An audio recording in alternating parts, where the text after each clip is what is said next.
One man's laptop nearly ended his career before lunch. Okay, so technically everything went wrong, but also, it kind of worked out. I am already proper mortified, and the story hasn't even started yet. Inspired by the kind of story you'd find on Reddit, today, a man's entire career almost ended because of a notification sound. Not just any notification sound, by the way. We're talking the most embarrassing audio a laptop has ever produced in human history. I am already mortified and it didn't even happen to me. Well, not this time. Right, so, picture the scene.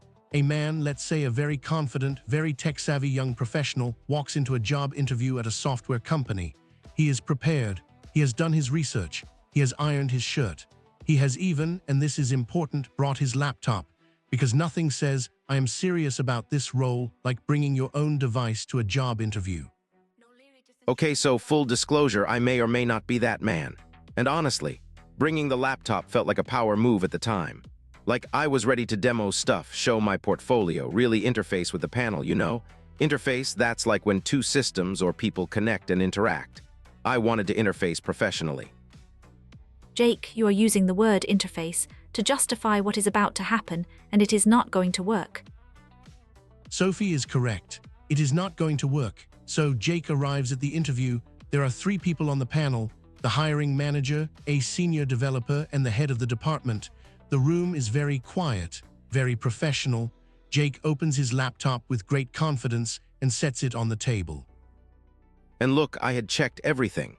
I'd updated my operating system the night before, right? An operating system, that's the core software that runs your entire computer like Windows or Mac OS. I updated it, it restarted, everything seemed fine. Seemed, that is doing a lot of work in that sentence, Jake. It is doing so much work, Sophie, you have no idea. What Jake did not realize, because the operating system had restarted, was that his notification settings had all been reset to default. Every app, every alert, wide open. A fully unsecured, fully unmuted notification panel pointed at a room of 3 senior professionals. Now, the interview begins.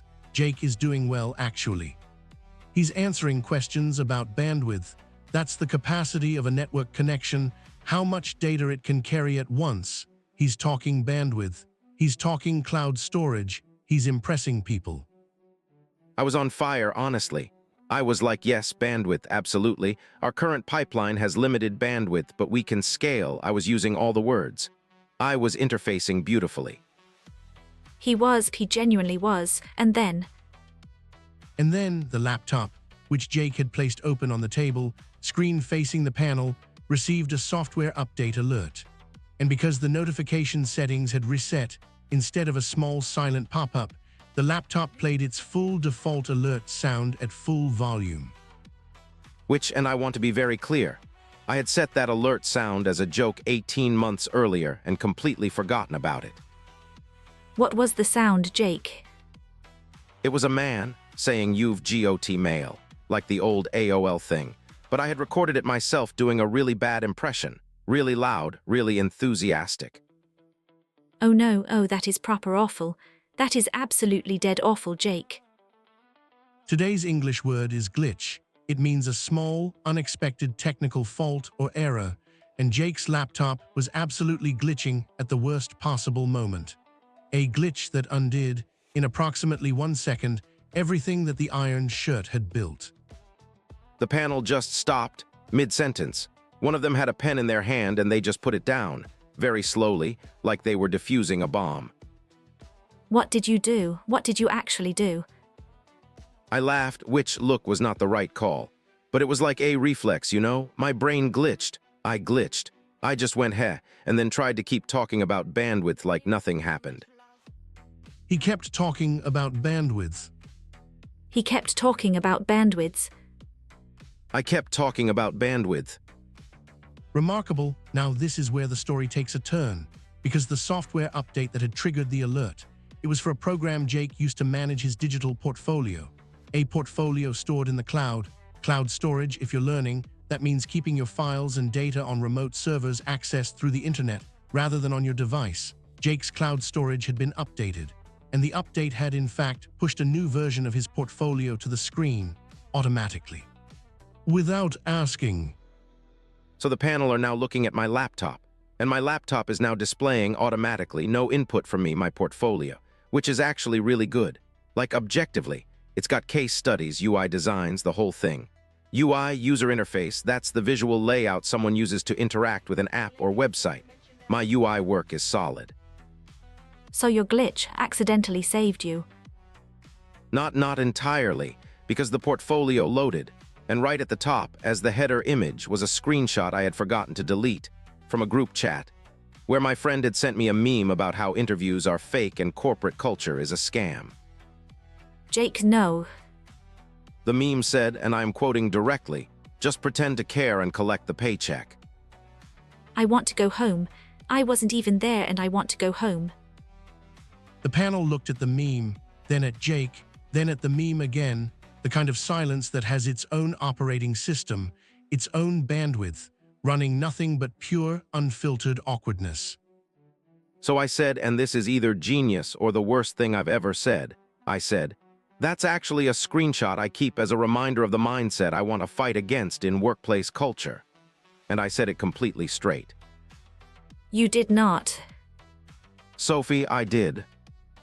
Jake then proceeded to give what he describes as a 4-minute speech about authentic engagement in the workplace, using words like bandwidth, interface, cloud-based collaboration, and at one point, quite remarkably, firmware. Firmware, for those wondering, is the permanent software programmed into a hardware device, the low-level code that makes your device run. Jake used firmware as a metaphor for personal values. He used firmware as a metaphor for personal values.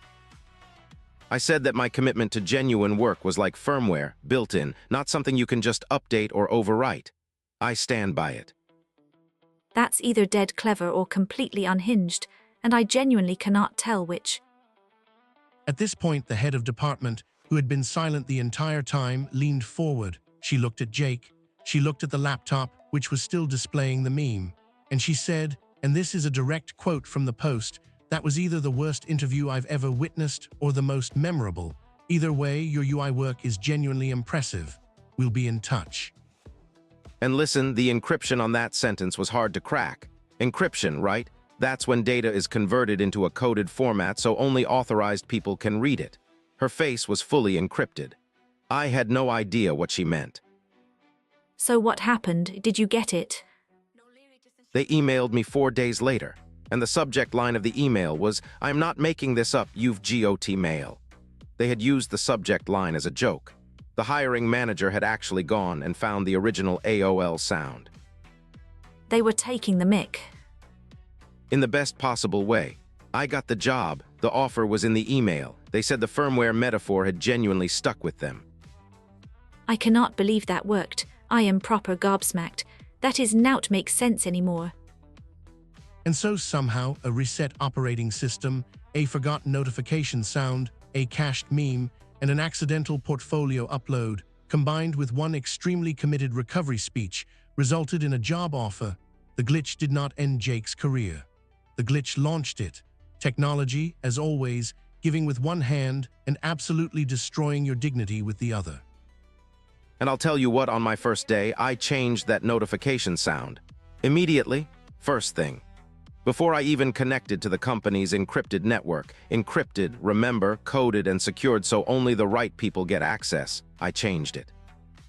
What did you change it to? A very quiet, very professional, single soft chime. Nothing that could ever be mistaken for enthusiasm.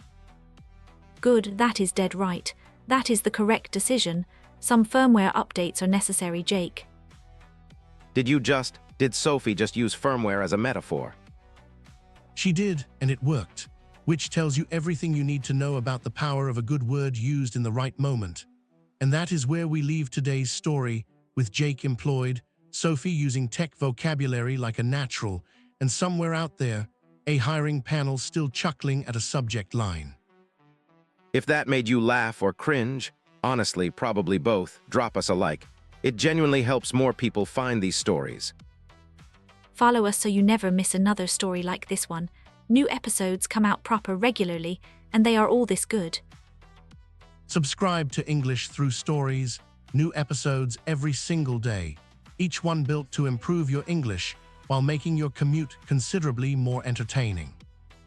See you on the next one.